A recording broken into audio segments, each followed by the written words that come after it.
Oi oi! And Keeps Gaming here, and today we're doing another Smash Bracket reaction, which is Greninja versus Diddy Kong. Yeah, I don't know what else to say. So it's Pokemon versus Donkey Kong. Down there's my Smash Bracket bingo card, and last time we chose Lucario because we thought it was going to beat Ryu. I should have believed in my boy Ryu, and Ryu won, and I lost. So I can never get any of these Pokemon right. Sometimes I have like the same sort of attacks, but even if they're the same attacks, it doesn't sometimes use those attacks. So I'm not quite sure. So yeah, I don't know what to do anymore with Pokemon. So Greninja versus Diddy Kong. I know about Greninja, obviously Smash, Diddy Kong, Smash, but I feel like Greninja's got a bit more of a moveset than Diddy Kong, because I can't think of anything for Diddy Kong. I know he just smash attacks, but who knows? We'll see what happens. But again, guys, if you like this reaction at the end, please subscribe, like, and turn on notifications so you guys don't miss any live streams I do, or video uploads I do, or reactions I upload. So make sure you do the good stuff, and let's get straight into it. Said Guts going with Greninja today, but we'll see. See what happens. What would happen if two acrobatic animals of Nintendo went toe-to-toe in a fight to determine who would come out on top? I'm Ink, and this is Smash Bracket, a show dedicated to solving that exact question. If each playable character from the Super Smash Bros. Series was entered into a giant fighting tournament using them at the peak of their strength, who would be victorious? The rules for the series are on screen now, with a link for a further breakdown in the description. With all that in place, let's take a look at today's match between Greninja and Diddy Kong to see who will advance on to the next round and who will be disqualified. Let's get into it. Greninja. Some warriors fight boldly, charging head-on into battle to meet whatever challenge lies ahead of them. Others are more calculated tacticians, devising masterful strategies to trap their opponents into unwinnable situations. Today's fighter falls somewhere in the middle, sticking to the shadows and using the darkness as his ally. Greninja, the ninja Pokemon. Real creative on the name there, guys. Hailing from the French-inspired Kalos region, Greninja moves with the speed and grace of a ninja through the battlefield, as he slices and cuts his enemies with sharp shurikens and blades of compressed water. His preferred method of attack, though, especially under the guidance of a skilled trainer, is to keep his distance and slowly whittle down his opponents until he gets an opening for a lethal strike. And, as a Water-type Pokemon, he has a lot of different options to pull from in combat. His signature attacks are his Water Shuriken and Mat Block. The Water Shuriken fires a compressed star of water, capable of creating powerful explosions, while the Mat Block, on the other hand, pulls a tatami mat from the floor to block incoming damage. When Greninja combines these with some of his other favorite techniques, such as the disorienting double team or the dangerous aerial ace, he becomes a true threat at close range. But just like seems to be the pattern with every Pokemon we've talked about, it does get weirder. While up close, Greninja can lick his opponents with his tongue scarf to hurt and potentially paralyze them. And that is super gross.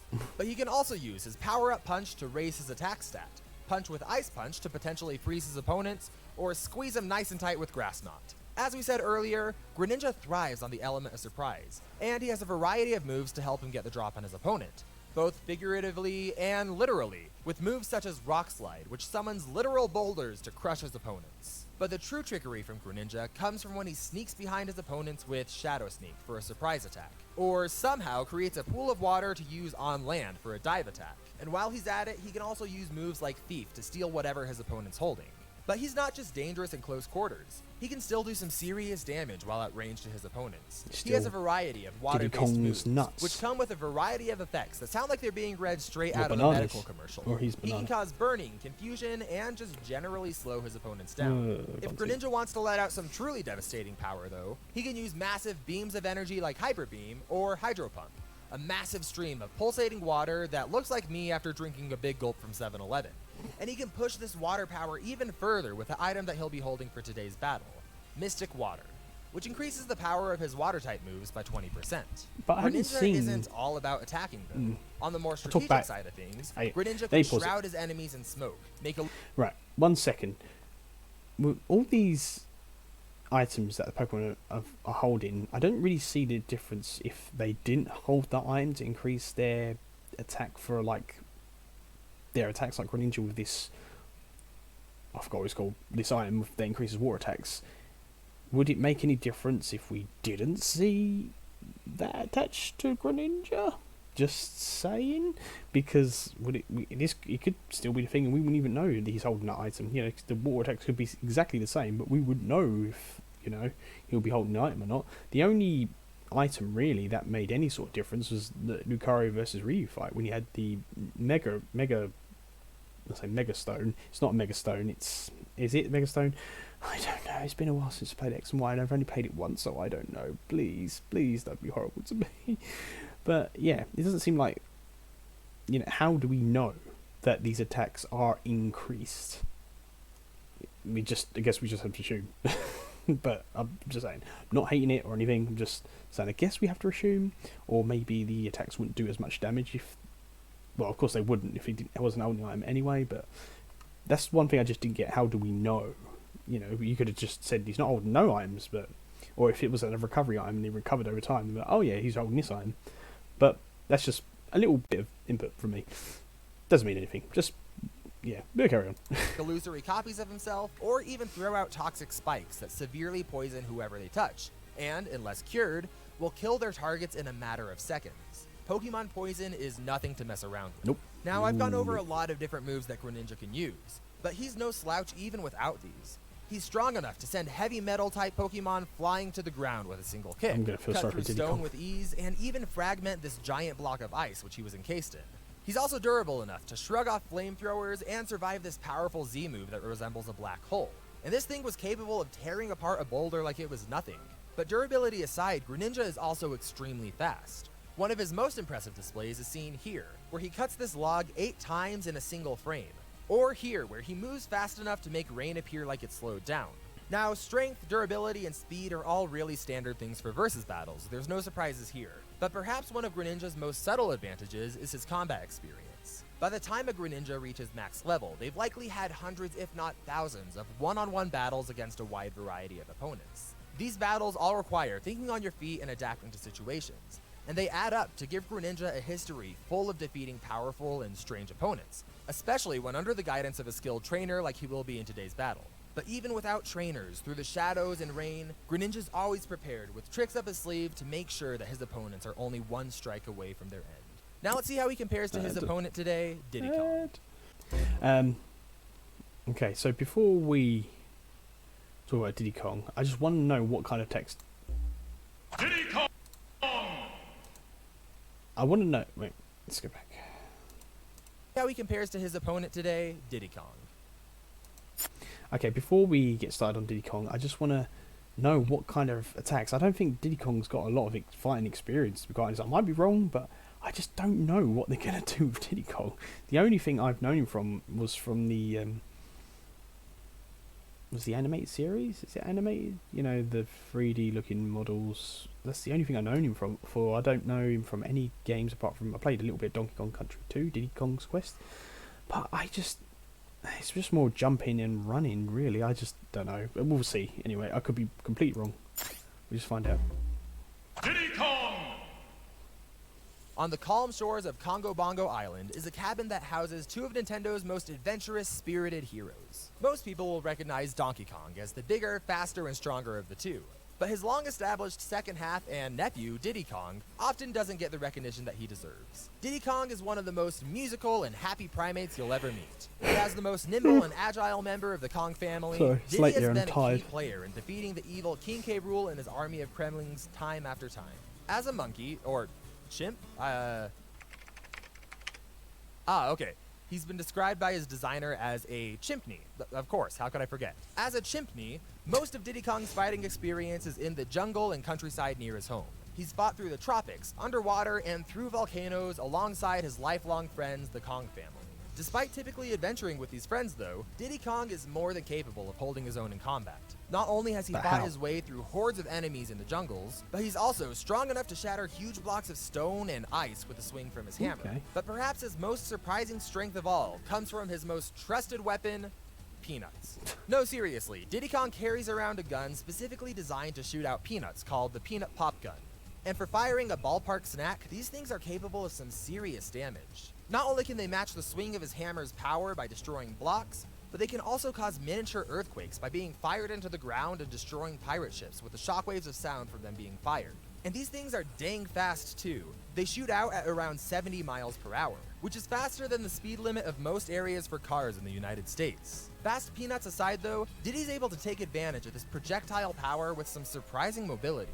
In combat, Diddy Kong has been seen maneuvering through cannonballs and barrels being launched at him by King K. Rool, but he's also been able to use his barrel jetpack to fly to space in just a matter of a few seconds. But besides peanuts and barrels of monkeys, Diddy Kong also has grenades shaped like oranges, a flamethrower, and an electric guitar which he uses for sound-based attacks, such as the guitar Gesump. It's not Guitar boring, solo that it's takes just out I'm all so weak tired. enemies within its range. Trying One to of do its these, biggest like, advantages late don't at come night. from I fruit-shaped apologise. explosives or instruments that hurt your ears. Rather, Diddy Kong tired has all day. access to several invincibility potions, which can make him completely untouchable for 10 seconds. Only 10 From his seconds, random right? items to his physicality, Diddy Kong isn't your average helpless chimney. He can carry around the massive Donkey Kong with ease, shake a plane so violently that it falls apart, Really? and send this giant seal away with just a couple of slaps. He can also take a surprising amount of damage for such a small chimney. He's survived explosions, being launched through walls, and has taken hits from giant flaming meteors falling from the sky next to a giant crocodile. I say the weirdest sentences for work, oh my gosh. At the end of the day, it's pretty apparent that Diddy is more than just your average monkey. He loves adventuring, Yeah, this is having it. fun, and isn't afraid to dish out some damage when needed. He can fly real high with his jetpack on, and with his pistols out, this is one tough Kong. Now that we have both of our fighters analyzed, God's it's time for our sake. fight. Ah. But first, Smash Bracket has just a couple of days Had a left coffee on as our well. Kickstarter to fund our sister series, Super Smackdown. You can see the first episode available right now, Oh, Bill see it. Cipher versus See Sephiroth. it. We're See it. letting anyone who donates $15 or more to the Kickstarter vote on a matchup of their choice among all the other voters to be turned into an actual episode. And we also have one spot remaining at the highest tier for someone to choose an episode all of their own. If that interests you or you want to support the series, go check it out. But with that out of the way, it's time for today's battle between Diddy Kong and Greninja to figure out who will advance on to the next round of the Smash Bracket and who will be disqualified. Let's get into it. And before we do that, as I said before, like, I think it's going to be Greninja. I think Greninja's going to take this. It said hundreds of battles he's been in, and Diddy Kong probably hasn't had as much experience depending on the Greninja. But I still think Greninja's going to take this. I really do. The battle experience, definitely Greninja. I sorry Diddy, I don't hate you at all. Please understand. I do feel like it's going to be Greninja. So without further ado, let's go, because I'm tired as well. Another awesome fight. No. Go away. Oh.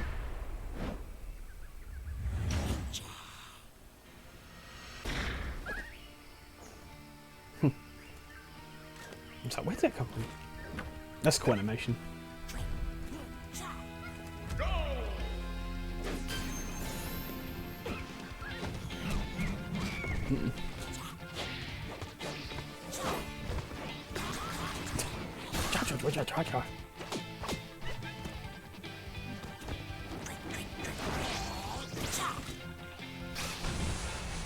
Oh. Feel bad. Did he?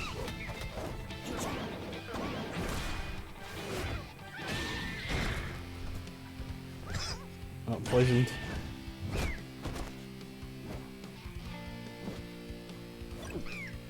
Okay.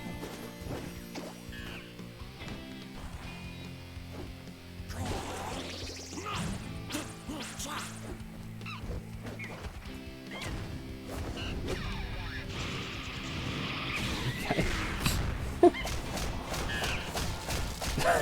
I don't know why that was so funny. Why was so funny?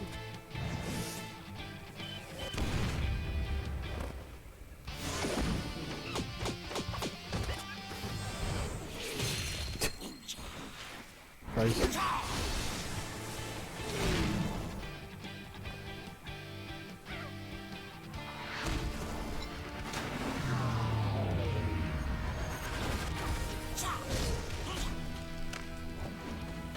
He drinks instead.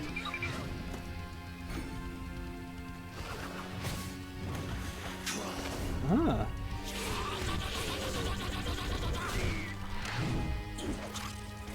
Oh. Oh, poor Diddy. What's happening? Wait, what? What happened there? Did he do that? Game! Knocked him. And there you go! Diddy Kong was a formidable fighter with several powerful items and weapons, but Greninja just had a way around everything that Diddy could throw at him. Diddy's most dangerous attack was his peanut pop gun. This thing was capable of shooting shots powerful enough to break these boats from a good distance away. When calculating for the size of these boats and their distance from Diddy, that means he was hitting with the intensity of 8.73 gigawatts per centimeter squared. To put that in context, that's nearly the power that it takes to launch a space shuttle put behind the size of a peanut shooting 70 miles per hour. When we compare this to Greninja's best durability feat, surviving the move Black Hole Eclipse in gameplay, Greninja's only been seen to withstand 1.47 gigawatts per centimeter squared, which is nearly 6 times less than Diddy's maximum output. While it's important to note that the Z move only did about a fourth of Greninja's maximum health, these pop guns are a serious threat to Greninja, especially since his normal attack lowering moves likely wouldn't have an effect on inanimate objects like a pop gun. Just 1 or 2 solid shots from this would be all it takes to do Greninja in for good. So if Diddy could threaten near instant knockouts, why didn't he take the victory and come out on top? Well, let's take a look at some of Greninja's best stats. His best show of strength happens here, where he fragmented this giant block of ice in the anime.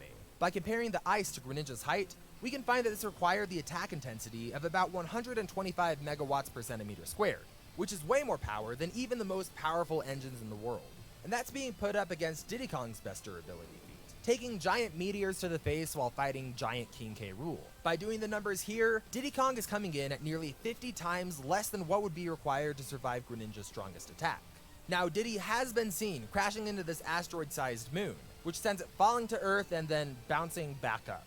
But even if we were to ignore all of the weird physics here and do the math anyways, the kind of force required to do this would be over 6 billion times more than anything else that Diddy's ever demonstrated. If we were to keep this feat, it would make every other appearance that Diddy Kong has ever been in feel like a giant anti-feat that works against him. And this clearly isn't the level that Diddy Kong is normally operating at and should be treated as an outlier that was played off for a gag, especially with the weird physics here. A single display in a comedic scene that can also be done by other characters isn't enough justification to bump up a character by 6 billion%. So this leaves us with 2 fighters capable of taking each other out with a single well-placed attack. And with both having lethal attack power, this battle came down to 2 things: speed and strategy. Diddy Kong was capable of blasting to space in just a couple of seconds with his jetpack, but he's never shown the ability to use the same kind of speed while maneuvering around in combat. Flying in a straight line and actively maneuvering while fighting are 2 very different skills. His best show of usable combat speed occurred in his fight with King K. Rool, where he maneuvered around K. Rool's attacks at roughly 29 miles per hour.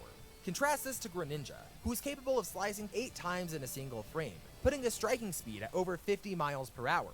And he's also maneuvered fast enough to make rain appear like it's slowed down mid-combat. Now, this could require a range of speeds, but we can average it to being around 900 miles per hour. This is way faster than Diddy Kong, and even faster than his peanut popper shots. But not only was Greninja way faster, he was also much more experienced with the one-on-one combat required in fights like this. And he had several options to get a strategic advantage on his opponent, such as smokescreen or double team. He could also block several of Diddy Kong's attacks with moves like Substitute, Protect, or Mind Reader, which allows him to read the future of Diddy Kong's actions.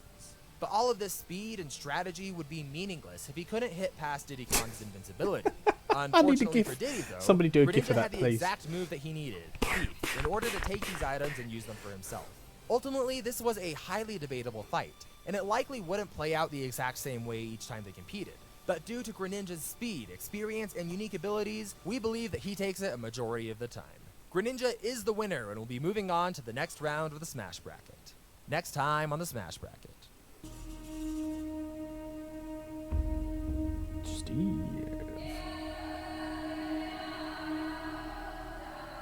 Oh, it's a 4-way one. Okay. Interesting. Okay. Alright, well, I have to say that I can't wait for that one of Battle Royale of like 4 Minecraft characters.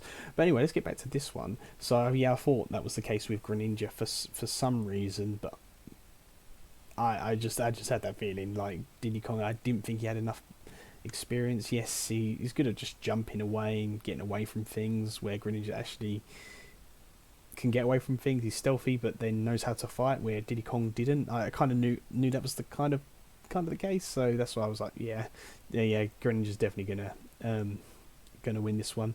And yeah, don't know what else to say. These characters are just, well, I mean, I just, yeah, I've got nothing else to say, guys, to be quite honest. But somebody, please, someone get a gif of that just Diddy Kong punching Greninja. Someone get a gif of that and just send it to me, because that's just made me laugh so much. But also, the one other thing I do like with Smash Bracket, it's not always death. I actually prefer that the characters don't die, because one, if they're doing all the losers to, you know, verse each other anyway, it makes sense if they don't die. So it's good that they just, it's just got to be unconscious instead of just actually killing somebody. So I prefer like the ways to you know, like incapacitate the characters instead of killing. But if a character has to kill and is motivated by killing, then I guess that makes sense too. So anyway, thank you guys for watching. I hope you guys enjoyed my reaction. If you guys enjoyed this for any reason at all, please subscribe, like, and send notifications so you get some live streams I do, new video uploads I do.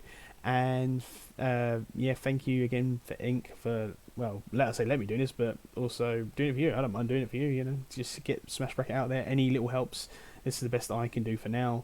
And go support Ink and Smash Bracket, and that link is always down in the description, so check it out. And always remember to keep gaming. Bye guys, see you next time. Bye bye.